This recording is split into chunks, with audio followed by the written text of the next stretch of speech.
ബാങ്കുകളിലെ നിക്ഷേപങ്ങളെക്കുറിച്ച് ചിന്തിക്കുമ്പോൾ നമ്മുടെ എല്ലാം മനസ്സിൽ ആദ്യം ഓടിയെത്തുന്ന ഒന്നാണ് ഫിക്സഡ് ഡെപ്പോസിറ്റ് അഥവാ സ്ഥിര നിക്ഷേപങ്ങൾ. സുരക്ഷിതമായി പണം സൂക്ഷിക്കാൻ ആഗ്രഹിക്കുന്ന ഏതൊരു സാധാരണക്കാരന്റെ മനസ്സിൽ ആദ്യം തെളിയുന്ന ബാങ്ക് ഏതായിരിക്കും? അത് തീർച്ചയായും നമ്മുടെ പൊതുമേഖലാ ബാങ്കായ സ്റ്റേറ്റ് ബാങ്ക് ഓഫ് ഇന്ത്യ അഥവാ SBI തന്നെയായിരിക്കും. മറ്റേതൊരു ധനകാര്യ സ്ഥാപനത്തിന്റെ പലിശ നിരക്കുകൾ നമ്മൾ താരതമ്യം ചെയ്യുമ്പോഴും SBIയുടെ നിരക്കുകളുമായിട്ടാണ്.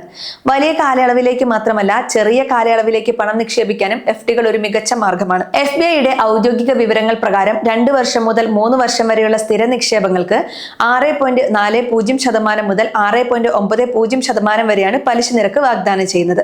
അതായത് സാധാരണക്കാർക്ക് 6.4% പലിശയും മുതിർന്ന പൗരന്മാർക്ക് 6.9% പലിശയും ലഭിക്കും. ഈ ഒരു പലിശ നിരക്ക് വെച്ചുകൊണ്ട് വെറും 2 വർഷം കൊണ്ട് എങ്ങനെ 1 ലക്ഷം രൂപ പലിശ വരുമാനമായി മാത്രം നേടാമെന്നാണ് ഇന്ന് നമ്മൾ നോക്കുന്നത്.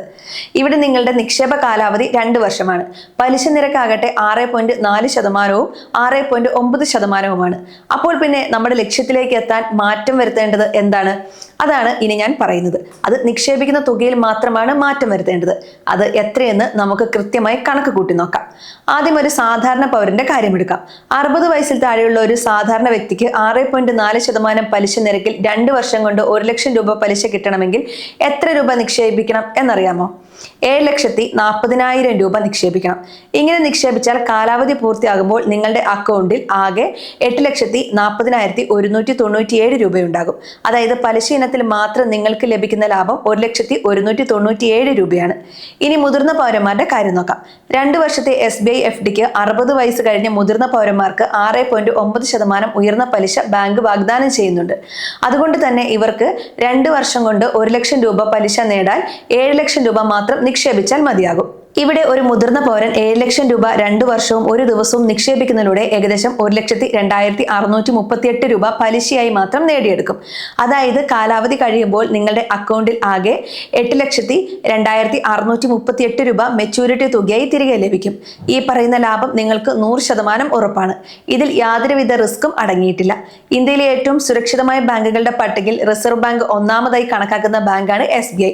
അതുകൊണ്ട് തന്നെ ജോലിയിൽ നിന്ന് വിരമിച്ച ആളുകൾക്കും കൈവശമുള്ള തുക സുരക്ഷിതമായി നിക്ഷേപിക്കാൻ ആഗ്രഹിക്കുന്നവർക്കും തിരഞ്ഞെടുക്കാവുന്ന ഏറ്റവും മികച്ച വഴിയാണിത്. അതേസമയം സ്ഥിര നിക്ഷേപങ്ങൾ തിരഞ്ഞെടുക്കുന്നവർ അതിന്റെ നികുതി ബാധ്യതകളെ കുറിച്ച് കൂടി കൃത്യമായി അറിഞ്ഞിരിക്കണം. 5 വർഷ കാലാവധിയുള്ള ചില ടാക്സ് സേവിങ്സ് FDകൾ ബാങ്കിലുണ്ട്. എന്നാൽ ഇവയൊഴികെ മറ്റ് സാധാരണ FDകളിൽ നിന്ന് ലഭിക്കുന്ന പലിശ വരുമാനത്തിന് നികുതി നൽകാൻ നിങ്ങൾ ബാധ്യസ്ഥരാണ്.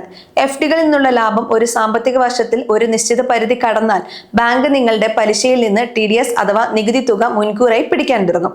ഈ പരിധി എത്രയാണെന്ന് വെച്ചാൽ സാധാരണ പൗരന്മാർക്ക് 1 വർഷം 50,000 രൂപയും മുതിർന്ന പൗരന്മാർക്ക് 1 ലക്ഷം രൂപയുമാണ്.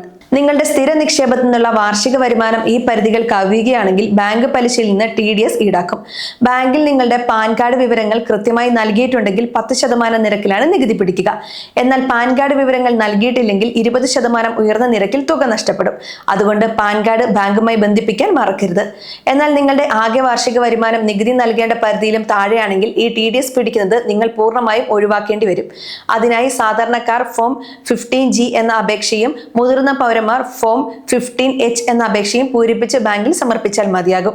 ബാങ്കുകളിലെ ഇത്തരം നിയമങ്ങളും പലിശ നിരക്കുകളും റിസർവ് ബാങ്കിന്റെയും സർക്കാരിന്റെയും തീരുമാനങ്ങൾക്കനുസരിച്ച് എപ്പോഴും മാറാറുണ്ട്. അതുകൊണ്ട് വലിയ തുകകൾ നിക്ഷേപിക്കുന്നതിന് മുൻപ് നിങ്ങളുടെ അടുത്തുള്ള ബാങ്ക് ശാഖകളിൽ നേരിട്ട് ചെന്ന് നിലവിലെ കൃത്യമായ നിയമങ്ങളും നിരക്കുകളും ചോദിച്ച് മനസ്സിലാക്കുക.